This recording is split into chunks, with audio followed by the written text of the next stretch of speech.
Goeiemôre en weer eens baie welkom saam met ons by ons oggendoordenkingtyd. En ons is bevoorreg, ons het 'n fantastiese Pinkstertyd gehad en jeugdag en al die lekker dinge hier in Suid-Afrika, baie lekker.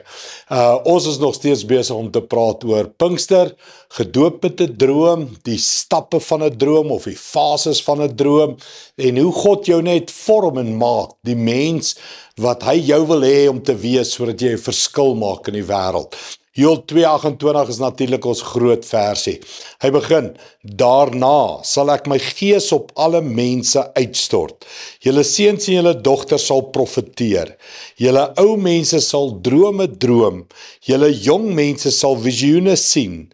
In die tyd sal ek my gees selfs op slawe en slavinne uitstort. Dit bly net vir my, wat kan mense sê, 'n pragtige versie.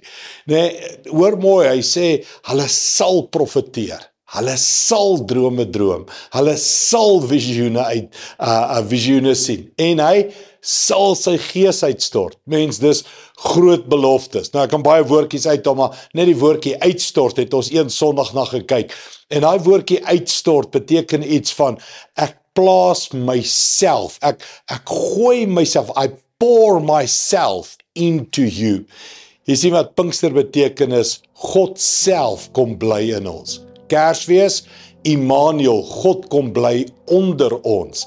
Pinkster, God kom bly binne in ons. En dis die belofte. En daarom glo ons, omdat God vol drome is, sal jy vol drome wees. Omdat God vol planne is, omdat God vol blydskap is, omdat God vol liefde is, sal jy vol wees. En dis die belofte van Pinkster. Kom ek en jy bid dit elke dag. Here, pour your spirit out.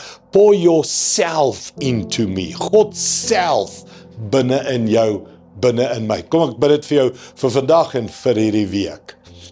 Hemelse Vader, baie dankie vir hierdie belofte. En ja, ons gaan dit oor en oor sê, oor en oor praat, oor en oor bid, oor en oor vra.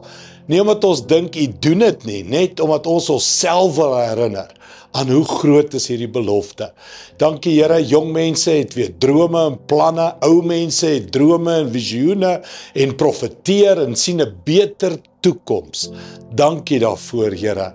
Dankie vir die getrouheid aan die woord, aan die beloftes en dat ons dit kan geniet. In Jesus naam.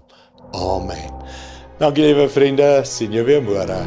Trots geborg deur Evergreen Turf.